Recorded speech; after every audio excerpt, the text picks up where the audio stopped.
तो ये नेचुरल है, यानी नेचुरल हो जाओ। आयुर्वेद का मतलब है टोटली नेचुरल रहना, प्रकृति के साथ रहना, प्रकृति के अनुसार जीना और कभी बीमार नहीं होगे आप।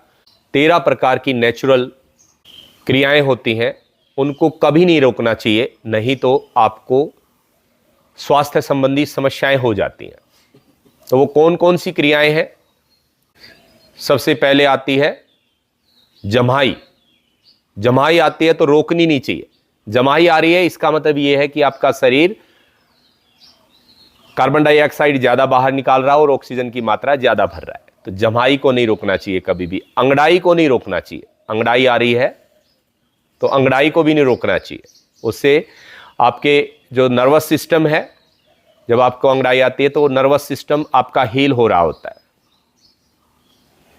फिर ढकार, ढकार आ रही है तो इसका मतलब क्या है कि अशुद्ध वायु आपकी बाहर निकल रही है, तो ढकार को नहीं रोकना चाहिए।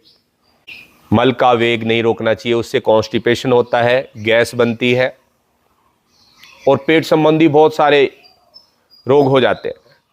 ऐसे ही मूत्र का वेग, पथरी होती है, मूत्र संबंधी बहुत सारे विकार आ जाते हैं।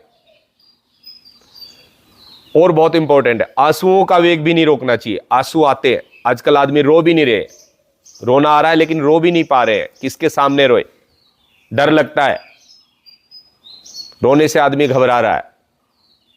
तो रोने से आप जो है, यदि रोएंगे नहीं, आंसुओं को दबाएंगे, तो उससे आप संवेदनहीन हो जाओगे, इमोशंस नहीं रहेंगे आपके अंदर। बिना इमोशंस के आदमी आदमी नहीं है, पुतला है, वो रोबोट है। तो रोबोट नहीं बनना है, आंसुओं का वेग नहीं दबाना है। में वीर्य का वेग है, उसको भी नहीं दबाना चाहिए हमें, जो आयुर्वेद कहता है। गुस्सा आप दबाओगे तो विकृत रूप लेगा। आयुर्वेद हालांकि उल्टा कहता है कि यह धारण करने योग्य है। धारण करना और दबाना दोनों में बहुत फर्क है।